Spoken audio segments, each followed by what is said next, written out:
পঞ্চায়েত নির্বাচনকে সামনে রেখে একতা ও শৃঙ্খলা রক্ষার জন্য ব্যাপক গুরুত্ব আরোপ করলেন মুখ্যমন্ত্রী প্রফেসর ডক্টর মানিক সাহা।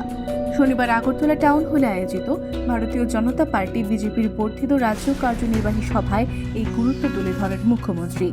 এই সভায় মুখ্যমন্ত্রী বলেন, আসন্ন পঞ্চায়েত ভোটে ভারতীয় জনতা পার্টির সমস্ত প্রার্থীদের বিজয় নিশ্চিত করতে হবে।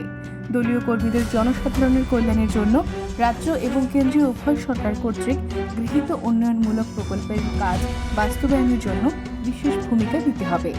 দলের একেবারে তৃণমূল স্তরে এই সকল উদ্যোগ সম্পর্কে সচেতনতা বৃদ্ধির প্রয়োজনীয়তা রয়েছে।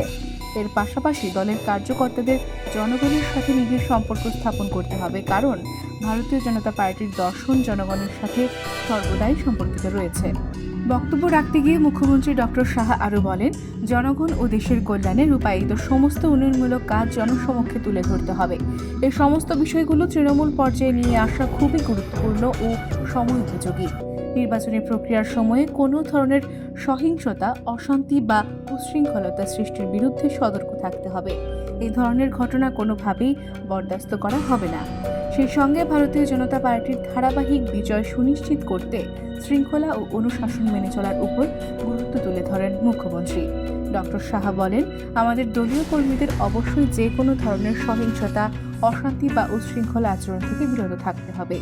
জয়ের ধারাবাহিকতা বজায় রাখা নিতান্ত অপরিহার্য এবং আমাদের কার্যকলাপ অবশ্যই ভারতীয় জনতা পার্টির দর্শনকে প্রতিফলিত করবে। এদিন এই গুরুত্বপূর্ণ বৈঠকে উপস্থিত ছিলেন ভারতীয় জনতা পার্টির প্রদেশ সভাপতি রাজীব ভট্টাচার্য, কেন্দ্রীয় শিক্ষামন্ত্রী ধর্মেন্দ্র প্রধান, উত্তর পূর্বের কোঅর্ডিনেটর সম্বিত পাত্র, 2 লোকসভা আসনের সাংসদ বিপ্লব কুমার দেব ও প্রীতি সিং দেববর্মা ও প্রাক্তন উপমুখ্যমন্ত্রী বিষ্ণু দেববর্মা সহ অন্যান্য বিধায়ক, মন্ত্রী, বিজেপি সম্পাদক, জেলা সভাপতি সহ বিভিন্ন মোর্চা নেতৃত্ব।